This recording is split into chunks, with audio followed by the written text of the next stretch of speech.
നോക്കിയിരിക്കും. അവസാനം അമ്മ ഒക്കെ മരിച്ചു കഴിഞ്ഞപ്പോൾ അപ്പനിങ്ങനെ കാത്തിരിക്കും.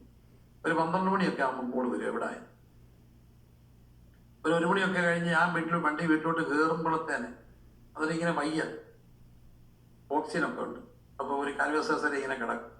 എൻ്റെ വണ്ടിയുടെ വെട്ടം കാണുമ്പോൾ പെതുക്കെ എഴുന്നേക്കും. അപ്പോൾ ഈ ഓക്സിജൻ എടുത്തുകൊണ്ട് ഒരാൾ അപ്പോൾ ഈ കൈലിയെല്ലാം ഇങ്ങനെ ഊർന്നു, കൈലിയൊക്കെ ഇങ്ങനെ പിടിച്ചോണ്ട് വലിച്ച് ചെരുപ്പൊക്കെ ഇങ്ങനെ നിരക്കി ഒരു പോക്ക്. ഞാൻ വരുന്നിടം വരെ ഉണർന്നിരിക്കുക, ഞാൻ വന്നിട്ട് കിടക്കുന്നു.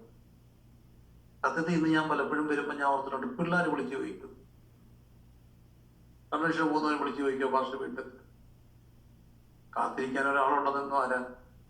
അപ്പൻ. അപ്പോൾ അത് മറക്കരുത്, ഇവര് നിശബ്ദരാണ്. അപ്പനോടാണോ അമ്മയോടാണോ ഇഷ്ടം ചോദിക്കുമ്പോ, അല്ലെങ്കിൽ പലരും പൈസ ആയത്തെ ശമ്പളം കിട്ടുമ്പോൾ അമ്മയുടെ കൈ കൊണ്ട് കൊടുക്കുമ്പോൾ അപ്പം മിറ്റത്തിരിപ്പുണ്ടെങ്കിൽ അമ്മ പോവാന്ന് ഉറക്കെ പറഞ്ഞിട്ട് പോകുമ്പോഴും പരാതിയില്ലാത്തൊരു മനുഷ്യൻ. 3, 4-മത്തെ റിഫ്ലക്ഷൻ വായനയാണ്. ബോബി ജോസഫ് കട്ടിക്കാട് എന്ന് പറയുന്ന അനുഗ്രഹീനായ ബോബി അച്ഛൻ്റെ ഒരു ലേഖനത്തിലെ ഒരു കാര്യമാണ്. അപ്പൊ അച്ഛൻ പറഞ്ഞൊരു കഥ അതെനിക്ക് ഹൃദയസ്പർശിയായിട്ട് തോന്നിയ ഒരു സാഹിത്യം. അജയൻ എന്ന് പറഞ്ഞ ഡോക്ടർ തിരുവനന്തപുരം മെഡിക്കൽ കോളേജ് എന്ന് പറഞ്ഞ കഥ അച്ഛൻ അത് എഴുതുന്നുണ്ട്. നിങ്ങൾ വായിച്ചിട്ടുള്ളൊരു കാണും.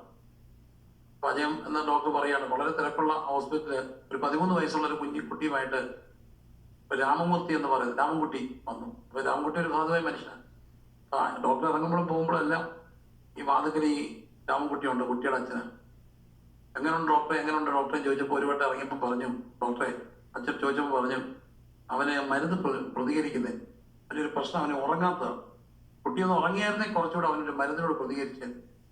അപ്പൊ ഈ രാമൻകുട്ടി എന്ന സാധു ഡോക്ടറോട് പറഞ്ഞു, ഡോക്ടറെ അവനെ ഈ 13 വർഷമായിട്ട് ഞാനിങ്ങനെ കൊണ്ടു നടക്കുക, അപ്പൊ അവൻ ചിലപ്പോൾ ഈ ഉറക്കം വരാത്തപ്പോൾ ഇപ്പോഴും എന്റെ നെഞ്ചത്ത് കിടന്ന ഉറങ്ങും. ഡോക്ടർ ഒന്ന് അനുവദിക്കാമെങ്കിൽ ഞാൻ അവനെ അകത്ത് കയറിയിട്ട് നെഞ്ചത്തിട്ട് ഉറങ്ങിയ ചിലപ്പോൾ അങ്ങ് ഉറങ്ങിക്കോളും, ഞാൻ കയറിയ കൂടെ കിടന്ന ഉറങ്ങും. ഡോക്ടർ പറഞ്ഞു, കാര്യം ശരിയാണെങ്കിലും തീവ്ര പരിചരണ വിഭാഗമോ, അതുകൊണ്ട് മറ്റൊരാളെ അകത്ത് കയറ്റാൻ ഒക്കത്തില്ല. അപ്പൊ ഡോക്ടർ രാമൻകുട്ടി ഒരു കാര്യം ചെയ്യൂ, അവന്റെ കട്ടിലെടുപ്പിച്ചിട്ട് ഈ ഭിത്തിയോട് നടുപ്പിച്ചിടാവും, എന്നിട്ട് അവനോട് ചെവി പറയണം, അച്ഛൻ ഈ പുറത്തെ വരാതെ ഭിത്തിയിൽ അച്ഛനോടൊക്കെന്ന് പറയും, അവൻ ഉറങ്ങിക്കോളും. ഡോക്ടർ അത്രയും ശ്രദ്ധിച്ചിട്ട് ഇത് ചെയ്തേക്കാന്ന് പറഞ്ഞു. അവരെ ഡ്യൂട്ടിയൊക്കെ കഴിഞ്ഞ് ഹാൻഡ് ഓവർ ചെയ്തിട്ട് അതിന്റെ ഹാങ് ഓവറിൽ ധൃതി വെച്ച് പോകാൻ തുടങ്ങുന്ന ഡോക്ടർ ഞെട്ടിപ്പോയി. ആ ഭിത്തിയിൽ ഇങ്ങനെ നെഞ്ചു വെച്ച് രാമൻകുട്ടി അത്തരം പതിപ്പോട്ട് ഡോക്ടർ അജയൻ പറയുന്ന കഥയായിട്ട് ബോബിയച്ചൻ പറയുന്നു. പുറത്ത് കുട്ടിയുടെ ആ നെഞ്ചത്ത് ഭിത്തിക്കപ്പുറത്ത് നെഞ്ചിങ്ങനെ ചാരി വെച്ച് നെഞ്ചത്ത് കിടന്നുറങ്ങുന്ന മകന് വേണ്ടി നിൽക്കുന്ന രാമൻകുട്ടി എന്ന അച്ഛൻ്റെ കഥ ബോബിയച്ചൻ പറയുന്നു. അപ്പൊ എല്ലാ മക്കളും ഉറക്കപ്പെടേണ്ട ഒരു കാര്യം കാത്തിരിക്കാൻ ഒരാള് ചെറിയൊരു കാര്യം. എല്ലാ അച്ഛന്മാർക്കും എല്ലാ അപ്പന്മാർക്കും വാഴ്വ്, പരാതികളും പരിഭവങ്ങളൊന്നും ഇല്ലാതെ എല്ലാവരും പൊതുവെ അമ്മയുടെ സ്നേഹമൊക്കെ വാഴ്വുമ്പോഴും അമ്മയെ പറ്റിയുള്ള വാഴ്ത്തുപാട്ടുകളെല്ലാം ഉള്ളപ്പോഴും നിശബ്ദതയുടെ ലോകത്ത് പരാതികളും പരിഭവങ്ങളും ഇല്ലാതെ താനൊരു പൈസ ഉണ്ടാക്കാൻ വേണ്ടി മാത്രമുള്ള ഒരാള് എന്നൊക്കെ ഉള്ളിൽ തോന്നിപ്പോയാലും നിശബ്ദതയോടെ പോകുന്ന 1000 ഒപ്പന്മാർ നമുക്ക് ചുറ്റുമുണ്ട്. അപ്പൊ തന്നെ പ്രിയമുള്ളവരെ, അത്ര നല്ല ഓർമ്മകളല്ലാത്ത അപ്പന്മാരുമാണ്. കുടിച്ചു വരുന്ന അപ്പൻ,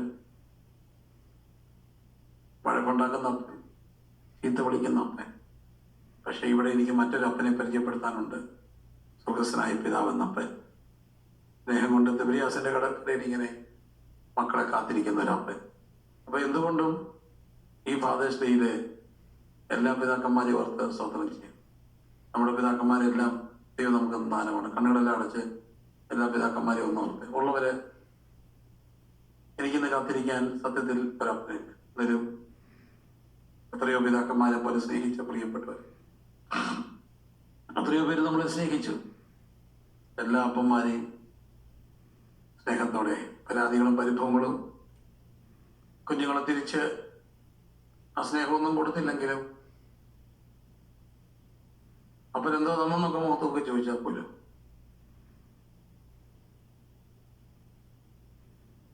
ഒരാളുള്ള കാത്തിരിക്കാൻ ചെറിയൊരു കാര്യമല്ലല്ലോ. എന്തെങ്കിലും ചെന്ന് കുറച്ചുകൂടെ എവിടെയൊന്ന് ഓർക്കാനും സ്നേഹിക്കാനും. ചിലപ്പോൾ പരീക്ഷയൊക്കെ തോറ്റൊക്കെ വരുമ്പോഴോ വഴക്കൊക്കെ പറഞ്ഞാലും ഇനി എന്നാ പരീക്ഷ, ഇനി ഫീസ് അടയ്ക്കണ്ടേ, ട്യൂഷന് പോകണ്ടേ, ഇനി ഒരു കോഴ്സ് എടുത്ത് ഡിസ്കണ്ടിന്യൂ ചെയ്താലും സാരമില്ല കുഞ്ഞെ, നമുക്ക് അടുത്ത വഴി നോക്കാമെന്നൊക്കെ പറയാൻ ഒരാളില്ലേ? ആദ്യമൊക്കെ എന്തെങ്കിലുമൊക്കെ ഒന്ന് പറഞ്ഞാൽ പോലും ചിലപ്പോൾ ഞെരുക്കത്തിന്റെയും കഷ്ടപ്പാടിയും ഒക്കെ കണക്കില് ചിലപ്പോൾ കണക്കുകളൊക്കെ ചെറുപ്പുള്ള പറഞ്ഞു വരും. ഇച്ചിരി പൈസ ഇറക്കാനായിട്ട് ഇച്ചിരി പാടായിരിക്കും. കാരണം അവർ വന്ന വഴികളിൽ അവരങ്ങനെ ലാവിഷല്ലായിരുന്നു കേട്ടോ. വന്ന വഴികളിൽ അവരങ്ങനെ ലാവിഷായിട്ടൊന്നും ജീവിച്ചാല് അതുകൊണ്ട് നമുക്ക് ഈ ഭാര്യ എറിയുന്ന കളിച്ചതൊന്നും അവർക്കില്ല. അതൊക്കെ ചിലപ്പോൾ നമുക്കൊരു ബുദ്ധിമുട്ടായിരിക്കും. ഇന്ന് ഹോട്ടലിൽ പോയിട്ട് നാളെയും പോകണമെന്നൊക്കെ പറയുമ്പോൾ നാളെ കൂടെ ഒന്നും ഇനിയും പോകണോ, അടുത്ത മാസം പോകണമെന്ന് ചോദിക്കുമ്പോൾ നമുക്കൊരു മുറുമുറുപ്പായിരിക്കും. പക്ഷെ അപ്പോഴും സ്നേഹത്തോട് ചേർത്ത് പിടിക്കുന്നവരെയെല്ലാം കണ്ണുകളെല്ലാം ഒന്ന് അടച്ച് എല്ലാ അപ്പന്മാരെയും ഒന്ന് ഓർത്ത് പ്രാർത്ഥിക്കും. ഓരോ അപ്പനും ദൈവത്തിന് ദാനാണ്. We as Revolution family, we salute all the fathers. എല്ലാ പിതാക്കന്മാരെയും. അപ്പൊ തന്നെ നമുക്കുള്ള വലിയൊരപ്പൻ സ്വർഗസ്വനായ ഞങ്ങളുടെ പിത, സ്വർഗസ്വനായ ഞങ്ങളുടെ പിത, ദൈവം നമ്മെ അനുഗ്രഹിക്കട്ടെ. എല്ലാ പിതാക്കന്മാരെയും ഓർത്ത് പ്രാർത്ഥിക്കും. മൂന്നാമത്തെ റിഫ്ലക്ഷൻ, അതും ഒരു സോഷ്യോളജിക്കൽ റിഫ്ലക്ഷനാണ്. ഇന്ന് നിങ്ങളെല്ലാവരും അപ്പന്മാര് ജീവനോടുള്ളവരൊന്ന് കൈവക്കാം. സ്വന്തം അപ്പന്മാരോട് അവരെ ഒന്ന് പോയി കണ്ടാൽ നന്നല്ല എന്നും നല്ലൊരു ഉമ്മയെ കൊടുക്കണം. ഒക്കെങ്കിൽ എന്തെങ്കിലും ഒന്ന് മേടിച്ചു കൊടുത്താൽ പൈസ ഉള്ളൊരു കുഴപ്പമില്ല. ഫാദേഴ്സ് അപ്പം ഈ ഫാദേഴ്സ് ഡേ ഗിഫ്റ്റ് എന്നൊക്കെ പറയുമ്പോൾ ചിരി വരുമായിരിക്കും. എന്തുവാന്നൊക്കെ ചോദിക്കാം. അതൊരു സാധനമാണ്, ആയിക്കോട്ടെ ആരെ, അതൊരു അമേരിക്കയിൽ നിന്ന് ഇപ്പൊ ഇമ്പോർട്ട് ചെയ്ത സാധനമാണെന്ന് പറഞ്ഞാൽ എന്നാൽ പോലും അത് അവർക്കൊരു സന്തോഷമാണ്. ചെറിയ ഗിഫ്റ്റ് ഞാൻ പറയാൻ ഇഷ്ടപ്പെടുവോ? കേട്ടാൽ മോശമാണ്. ഞാനൊരു പെട്ടെന്ന് ഇങ്ങനെ ഗിഫ്റ്റിനെ കുറിച്ച് പ്രസംഗിക്കാം. അമേരിക്ക എന്നപ്പെട്ട വിദേശത്തെ രാജ്യം. ഞാനിങ്ങനെ ഒരു കാര്യം ചോദിച്ചു. വളർത്തിക്കൊണ്ട് വന്ന അപ്പന് എന്തെങ്കിലുമൊക്കെ ഒന്ന് കൊടുക്കണ്ട മോൻ. അപ്പൊ അവന് അവന്റെ ആവശ്യമില്ല കേട്ടോ. He was also immensely rich person. എന്റെ ഒരു സന്ദേശത്തിൽ എവിടെയോ ഒരു കുത്തൊരു മൂലം പോകാൻ നേരത്ത് എന്നോട് പറഞ്ഞു, പക്ഷേ ഞാനൊരു കുറച്ച് സാധനം തന്നുവിടും, കുറച്ച് അമേരിക്കൻ ഷർട്ടാണ്, അതെന്റെ ഫാദറിന് കൊണ്ട് കൊടുക്കണം. വന്നിട്ട് അങ്ങനെ ഒന്നും കൊടുക്കാനൊത്തില്ല, കാരണം അപ്പന് ആവശ്യമില്ലാത്തതുകൊണ്ട് തോന്നിയില്ല.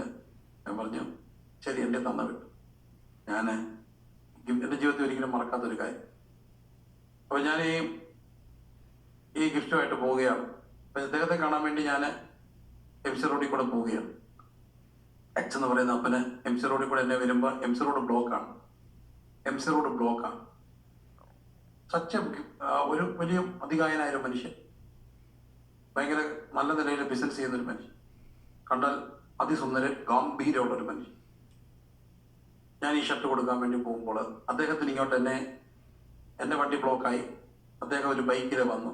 അദ്ദേഹത്തിന് കാറൊക്കെ ഇട്ടിട്ട് അദ്ദേഹം ബൈക്കിലാണ് വരിക, കാരണം റോഡ് ബ്ലോക്കാണ്. ബൈക്ക് വന്നു. ഞാൻ ഈ സാധനം കൊടുക്കുമ്പോൾ നടുറോഡിൽ ഈ മനുഷ്യൻ കൈകൂപ്പിയല്ല കുപ്പി,